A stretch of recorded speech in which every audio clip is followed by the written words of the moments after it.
Hello everyone, welcome back to Commerce Point. Last video में मैंने आपके साथ डिस्कस किया नेटवर्किंग टेक्निक पर्ट क्या होता है, कहाँ इसको यूज़ करते हैं। देन हमने डिस्कस किया optimistic time, realistic time and pessimistic time को। देन मैंने आपको बताया कि एक्सपेक्टेड टाइम को हम कैसे कैलकुलेट करते हैं। Optimistic time plus 4 into most likely time plus pessimistic time divided by 6। Most likely को हम 4 की वेटेज देते हैं क्योंकि maximum time most likely time ही अक्कर करता है। ठीक है। देन मैंने आपके साथ एक क्वेश्चन जो है वो डिस्कस करना था। आई होप आपने इसको सॉल्व किया होगा इस फॉर्मूले से। सो मैं अब आपको इसका सोल्यूशन बताती हूँ। ठीक है। सो मोस्ट लाइकली टाइम, इसको हमने 4 के साथ मल्टीप्लाई करते जाना है। पेसिमिस्टिक टाइम और ऑप्टिमिस्टिक टाइम को ऐड करते जाना है। तो ये फॉर्मूला कुछ इस तरह से बन जाएगा 2 plus 4 into 4 plus 6 divided by 6। 3 plus 4 into 5 plus 9 divided by 6। ये पूरे के साथ होना है divide.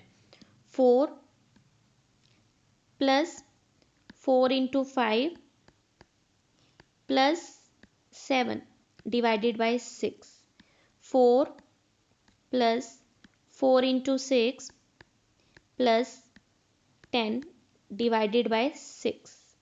4 plus 4 into 5 plus 7 divided by 6। 3 plus 4 into 4 plus 8 divided by 6।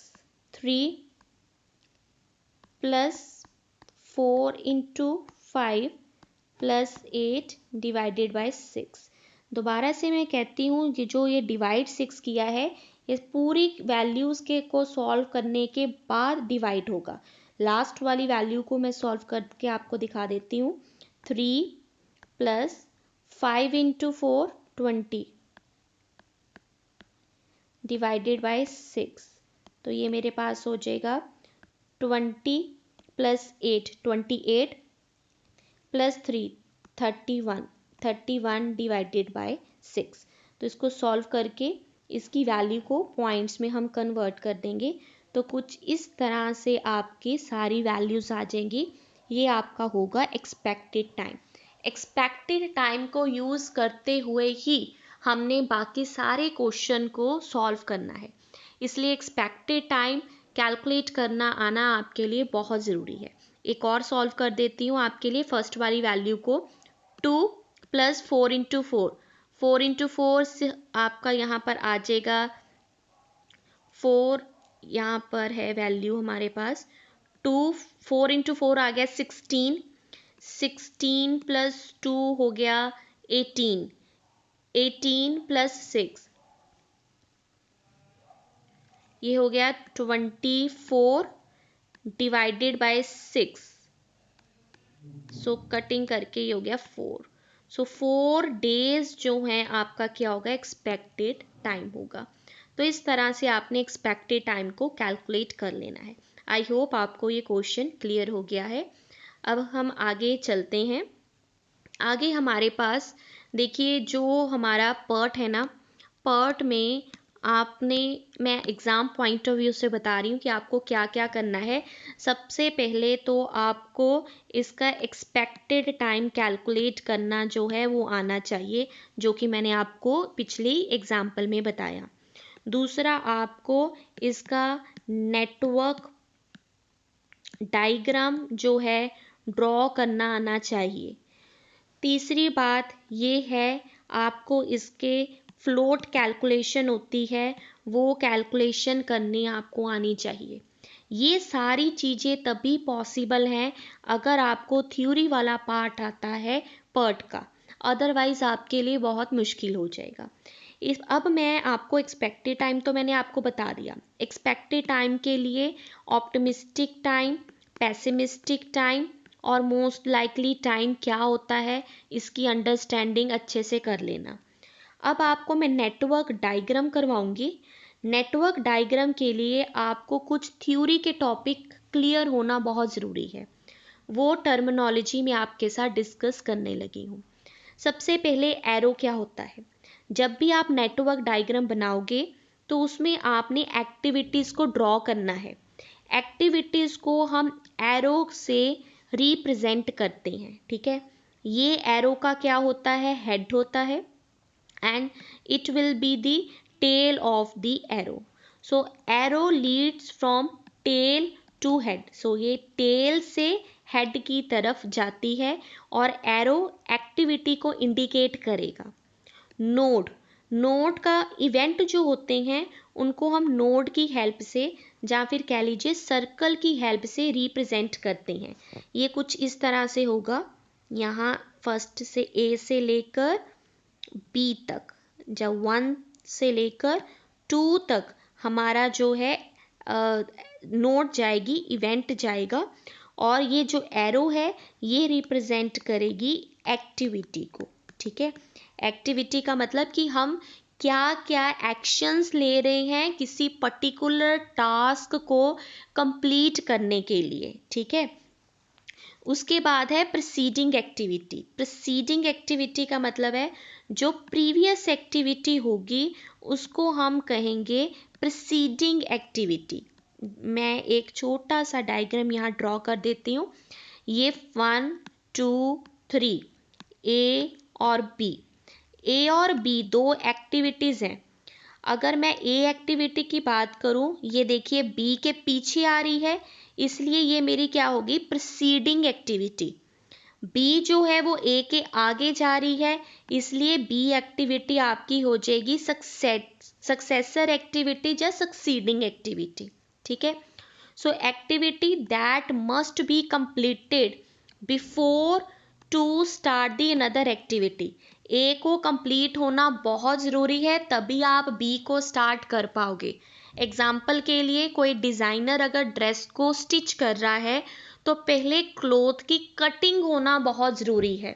तो कटिंग वाली एक्टिविटी जो है वो आपकी प्रीसीडिंग एक्टिविटी होगी, और जो स्टिचिंग करने वाली एक्टिविटी है वो आपकी क्या हो जाएगी, सक्सेसर एक्टिविटी। डन। सो सक्सेसर एक्टिविटी क्या है, the activity that can not be started until one or more activities are completed। तो यहाँ पर मैं एक और डायग्राम बना देती हूँ। मान लीजिए ये मेरा नेटवर्क डायग्राम है। अगर मैं यहाँ पर बात करूँ ए बी सी, नाम दे दिए मैंने 1 2 3 4, ठीक है।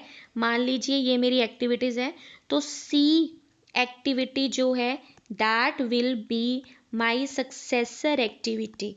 मैं सी को नहीं स्टार्ट कर सकती अनटिल और अनलेस ए और बी को मैं कंप्लीट ना कर दूँ।